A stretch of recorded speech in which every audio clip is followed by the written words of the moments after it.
ভারতের যুদ্ধ প্রস্তুতির কথায় উদ্বিগ্ন নয় বরং বিস্মিত বাংলাদেশ।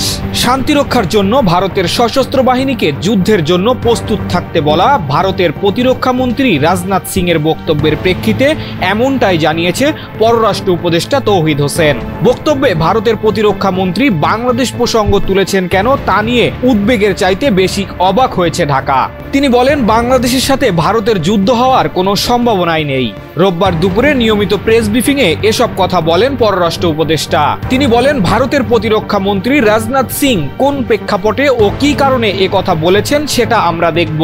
তবে ইসরায়েল, হামাস, রাশিয়া ইউক্রেন যুদ্ধের কারণে প্রতিবেশীদের সাথে লড়াই করার কথা বলবে না ভারত। তবে বাংলাদেশ এখনই এটার কোনো প্রতিক্রিয়া দেবে না বলেও জানান তিনি এটা তার নিজের দেশের কনজামশনের জন্য বলেছেন কিনা সেটা আমাদের বুঝতে হবে। আর তিনি যেভাবে বলেছেন, বিটিং অ্যারাউন্ড দ্য বুশ অনেকটা, কারণ ইউক্রেন যুদ্ধের কারণে তো ভারতের যুদ্ধ প্রস্তুতির কোনো প্রয়োজন দেখি না।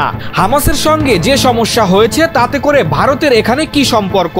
আর ইউক্রেন ও হামাসের সঙ্গে বাংলাদেশ কি করে তুলনীয় হয় এটা আমাদের বোধগম্যের বাইরে। অপ্রয়োজনীয় হবে এমন কোনো প্রতিক্রিয়া দেখাতে চাই না। আমরা অবশ্যই দেখব যে তিনি এরকম কথা কেন বলেছেন, বক্তব্যে যোগ করেন তৌহিদ হোসেন। তিনি জানান, ভারত শেখ হাসিনাকে রাজনৈতিক আশ্রয় দিতে পারে। শেখ হাসিনাকে রাজনৈতিক আশ্রয় দিলে পরবর্তীতে আমরা জানতে চাইব।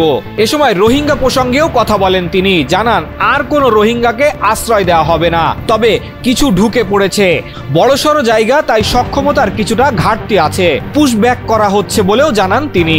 আর একজন রোহিঙ্গাকে আশ্রয় দিতে রাজি না, কিন্তু কিছু ঢুকে যাচ্ছে, ঠেকানোর চেষ্টা করছে। বিজিবি যেটা করছে সেটা হলো যে প্রতিদিনই কিন্তু পুশব্যাক করছে। সত্য, বস্তুনিষ্ঠ ও নিরপেক্ষ দৈনিক জনবাণী।